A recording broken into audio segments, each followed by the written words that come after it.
Hey there, Grumpy Old Fart here.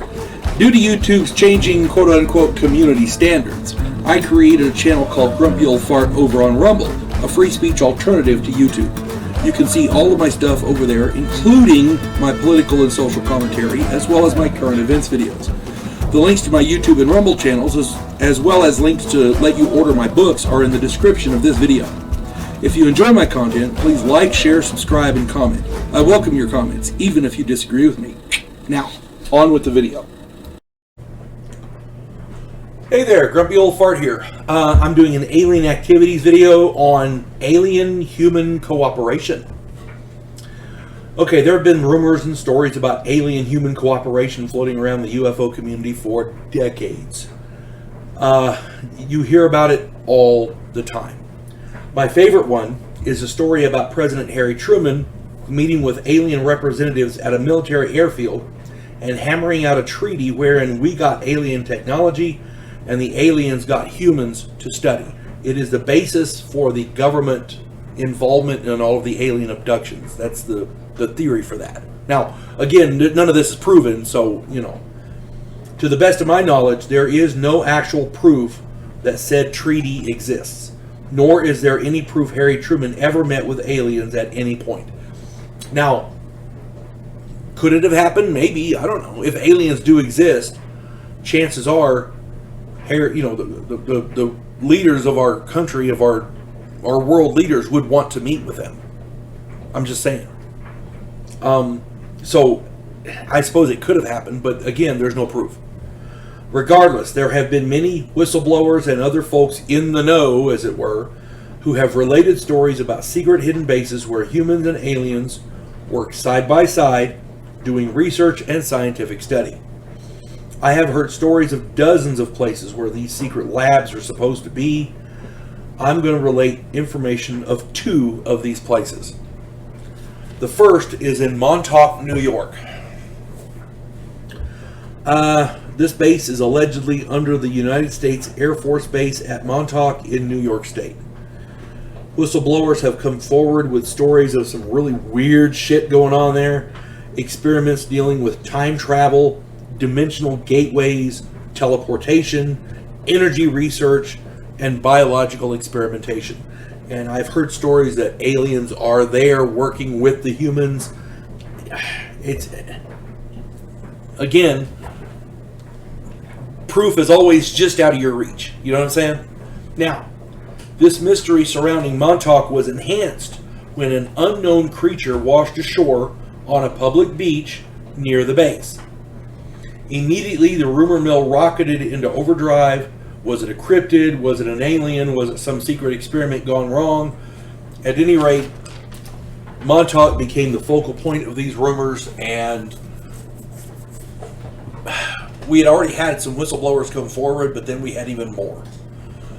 And Montauk is not far from Virginia, where the coast of Virginia and where the Eldridge experiment happened, where they were trying to cloak a ship or whatever. So all that kind of tied in together, and people went crazy with the rumors. The rumor mill was working overdrive. We can't prove any of it, so the proof is always just out of reach. My favorite one, and this is perhaps the most infamous of these secret laboratories, is at Dulce, New Mexico. A man named Phil Schneider took to the lecture circuit with tales of DUMBs, D-U-M-Bs, deep underground military bases. His stories initially seemed really far-fetched, and I mean really far-fetched. You can listen to his stories on YouTube. He's got, I want to say it's 7 or 8 parts. You can listen to his lecture. He sounds cognizant, but the story, the information he's giving is very, very far-fetched. Then the details of his death came to light. There were parts of that story that just did not jive. I did a video on Phil Schneider. I labeled him a whistleblower. Go check it out. The details of his death are horrific, and they beg the question how it could be labeled a suicide. That's all I'm saying. Now, Schneider claimed that under the United States Air Force Base at Dulce, New Mexico, is a deep underground military base, a dump. This facility is multiple stories deep, and several races of aliens are there besides the humans. One of his claims was that there was a huge battle there between alien factions and the human Delta Force members, which he only survived because a military member pushed him to safety and died for the effort. Now, again, do we know if this is true or not? No.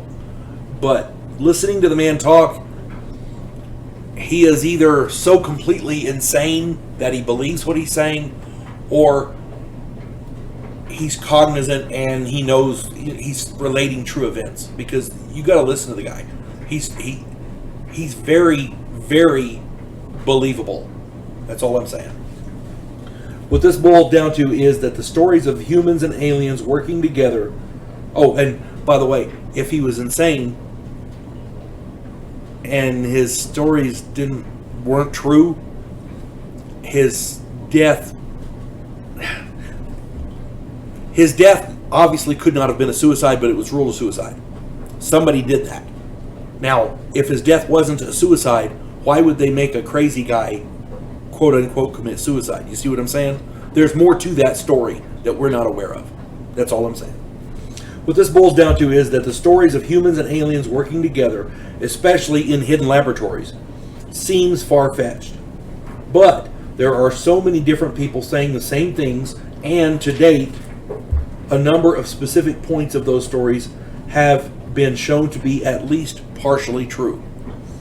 Wouldn't it be a kick in the butt if one of those laboratories with aliens and humans went public? If that ever happens, a lot of people will have a lot of explaining to do. That's all I'm saying.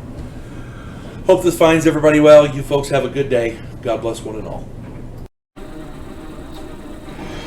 Clarissa Lowe, a historian from the future.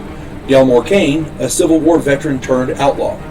This oddball pairing faces a conspiracy of epic proportions spanning the centuries. If you like action and adventure westerns with a splash of science fiction and fantasy, check out my book series Drifters and their ongoing adventures.